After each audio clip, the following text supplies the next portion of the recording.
Today we're going to be testing a strategy for Bollinger Bands. We're going to be testing ADX and we're going to be testing Awesome Oscillator. Now that was a mouthful, and if it wasn't for you, we've got to include the EMAs. So let's get straight to it.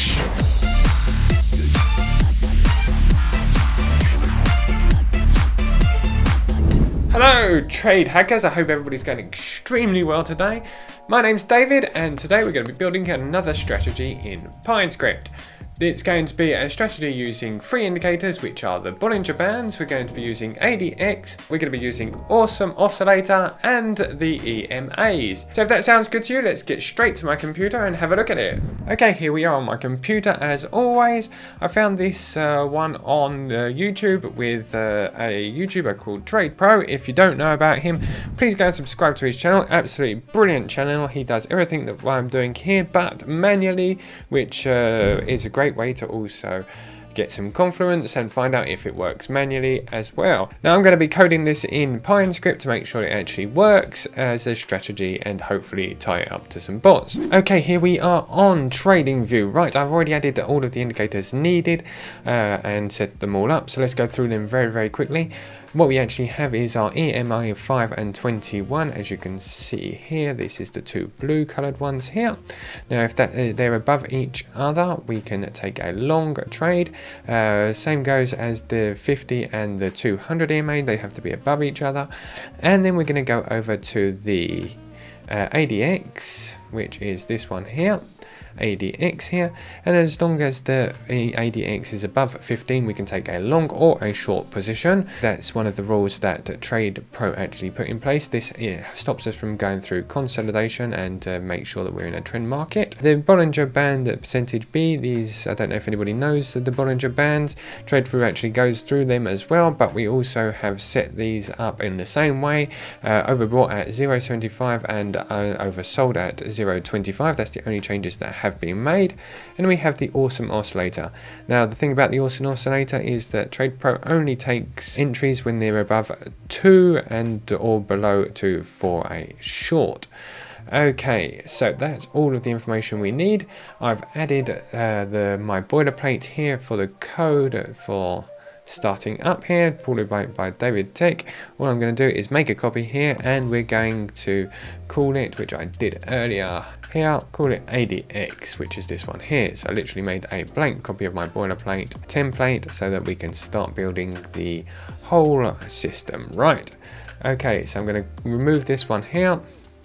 We're going to remove any indicators that we don't need. We'll leave that there for afterwards.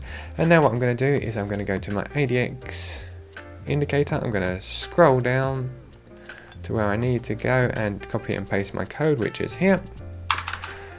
And we're going to literally go through all of those indicators and copy their code into our one here.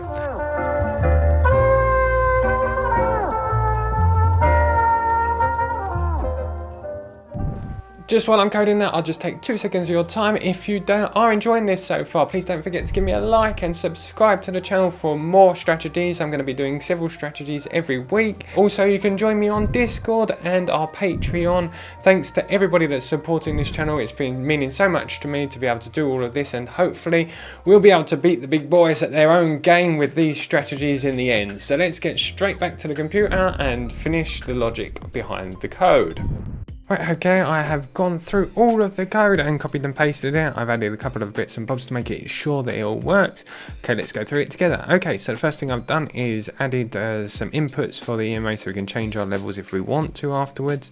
Then we've plotted our EMAs here on the close. EMA 5, 21, 50 and 200. If we go down, I've copied and pasted the code from the Bollinger Band percentage B.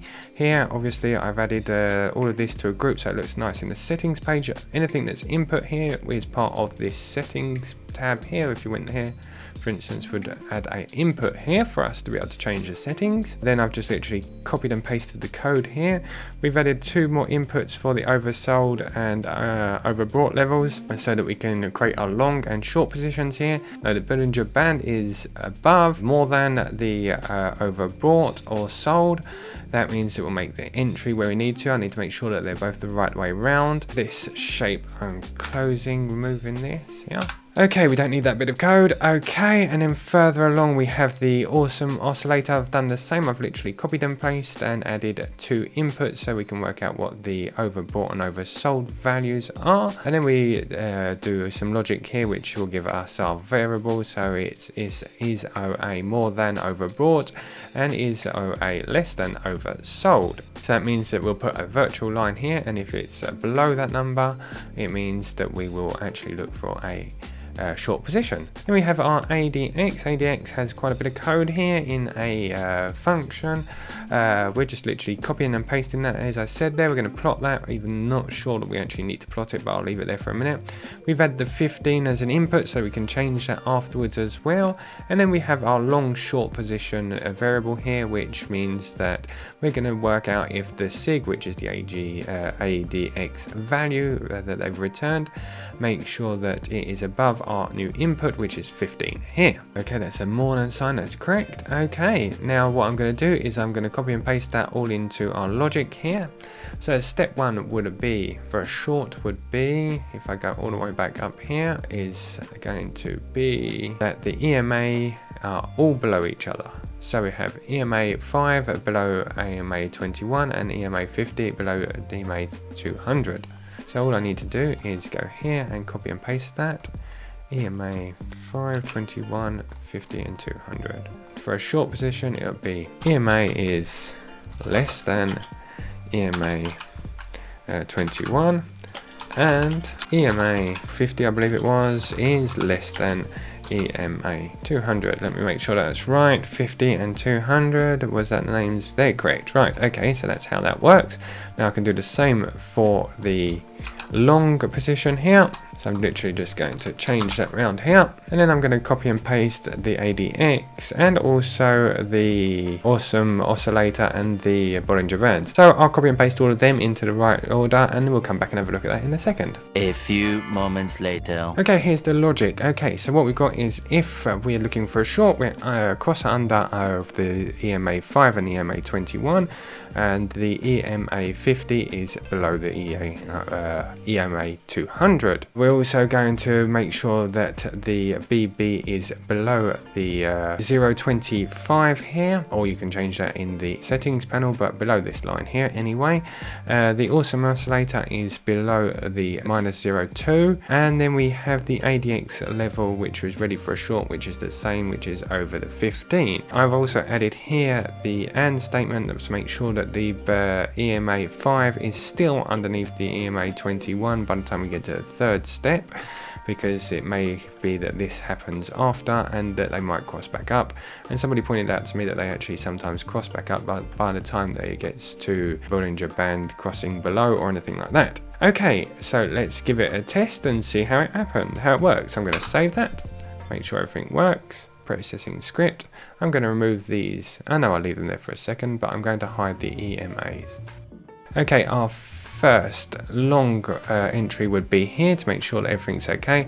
It is over the 15, that is correct, even though it does slope down afterwards. We are above the correct 75 here, which is fine. And the Awesome Oscillator is above 2, so that entry would be correct. Anything else? Okay, we have the EMAs, which I forgot to check. The cross of the EMA actually happened here. So everything's crossed and in the right order. We have blue, purple, yellow and white down here. So that is in the perfect order. So it should be that that is a correct entry. Now the profit, the take profit was actually a strange take profit situation here. We actually had to go down to the take profit here. It was a fixed percentage if I remember rightly, and it was a 2-to-1 in the 2 stop loss and a 1% take profit. Now let's see how that works. Okay, that's what that would have been. Let's go and have a look to see if the strategy actually works. Okay, it has a 64% rate of profitability, but unfortunately the net profit would have been minus 41%, which is a good percentage for profitability, but unfortunately obviously it's losing money in its current state. So as the TradePro actually stated, you can actually change the settings to use the ATR here instead maybe, so we could use ATR for a better entry and exit. Okay, so we'd use something like 2 to 2 instead on the ATR, see if we can get a better entry and exit there. That's a 50% and we're still losing some money. Let's try increasing the profit factor here. Okay, that's still losing money. Let's try again. Okay, let's keep changing this to see how we can make some money out of it. 3 to 3 maybe.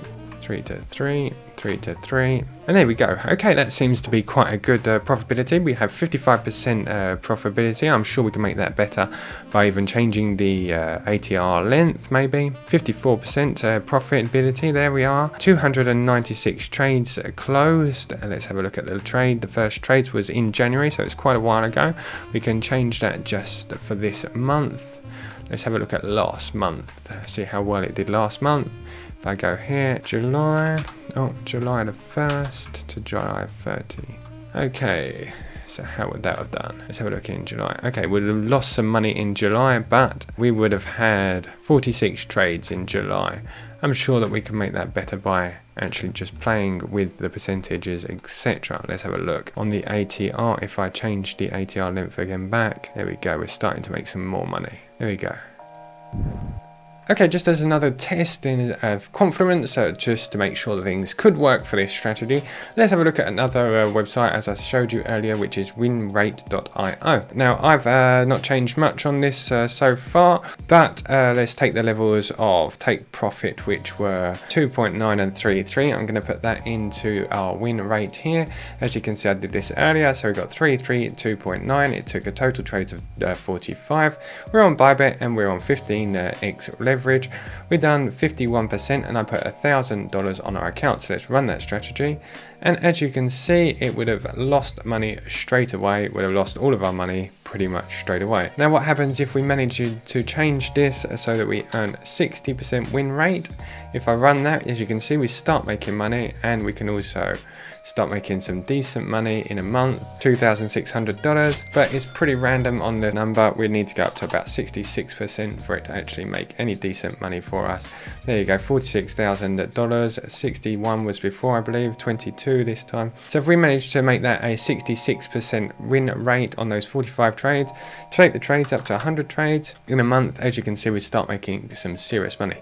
So that is the idea. What I'm doing for the future is to try and find that win rate of 66, that sweet spot of 66% with a 2-to-1 ratio of win profit. So it seems like 66% is roughly the sweet spot until we get into a decent amount of money earned per month. So I'm going to continue building strategies until we find the perfect strategy that will earn a decent amount of money. Okay guys, I hope you enjoyed this. Please, if you did give me a big thumbs up, and don't forget to subscribe. Join me on the Discord, we'll chat a bit later, and I'll speak to you guys tomorrow, next day, sometime during the week. Have a good day guys, and I'll speak to you soon. Goodbye, and keep safe and keep coding. Goodbye.